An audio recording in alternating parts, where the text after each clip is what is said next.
नमस्कार मंडळी, आपल्या माऊलीच किचनमध्ये मी वैशाली पवार तुम्हा सर्वांचं मनापासून स्वागत करते। नारळी पौर्णिमा म्हटलं की नारळापासून बनवलेले बरेच पदार्थ येतात। त्यात नारळाची बर्फी, लाडू, करंजी, त्याचबरोबर एक पारंपरिक पदार्थ म्हणजेच नारळी भात हा आवर्जून बनला जातो।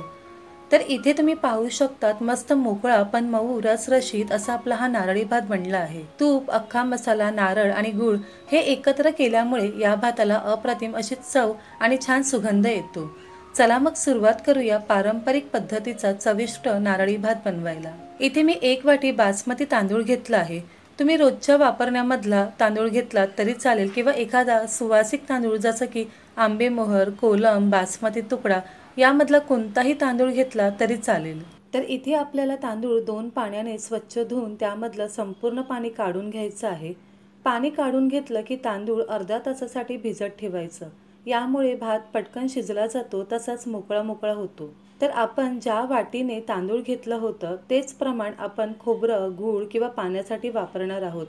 त्यामुळे तुम्ही घेताना कोणत्याही एका वाटीचाच वापर करा। तर इथे कढईमध्ये आपण 2 चमचे भरून तूप घालून घेऊ। आता यामध्ये 4 लवंग घालूया, 1 दालचिनीचा तुकडा घालूया आणि 3 हिरवी वेलची ही थोडीशी अशी फोडून घालायची। तर यामध्ये आपण भिजत ठेवलेला तांदूळ घालून घेऊ। तांदूळ घातल्यावर आपल्याला तुपामध्ये 1 ते 2 मिनिटं छान परतून घ्यायचं आहे।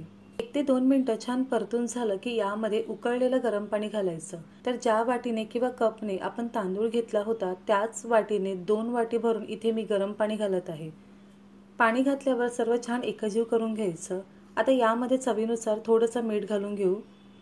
पुन्हा सर्व एकजीव करून 1 ते 2 मिनिटं याला छान असं उकळ काढून घ्यायची। इथे पाण्याला छान उकळी आली आहे। आता यावर झाकण ठेवून यामधलं संपूर्ण पाणी आपण आटवून घ्यायचं आहे।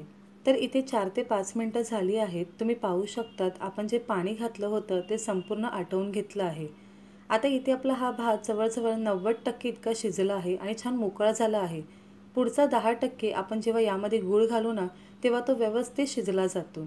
तर ज्या वाटीने आपण तांदूळ आणि पाणी घेतलं होतं त्याच वाटीने यामध्ये 1 वाटी गूळ घालून घेऊ।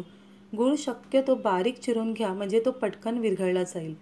आता आपण यामध्ये 1 वाटी इतकं खवून घेतलेलं ओलं खोबरं घालून घेऊ आणि सोबतच यामध्ये बारीक चिरलेले काजू आणि बदाम याचे काप घालून घेऊ। आता सर्व आपल्याला छान एकजीव करून घ्यायचं आहे।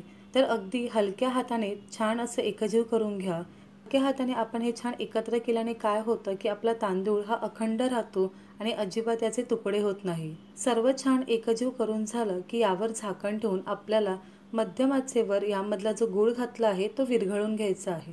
हा नारळी भात बनायला अजिबात वेळ लागत नाही।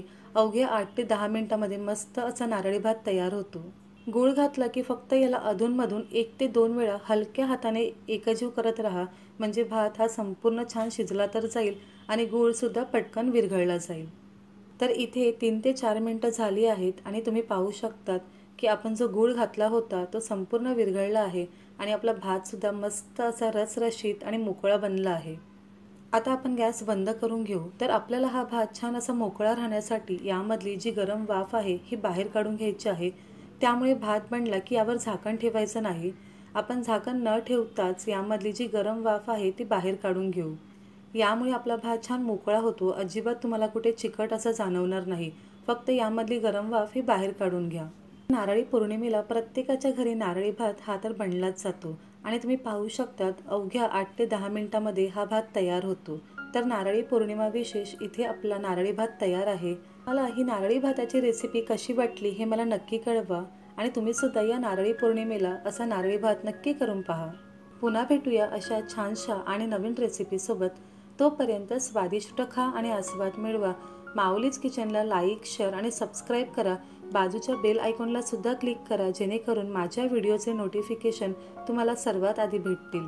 धन्यवाद।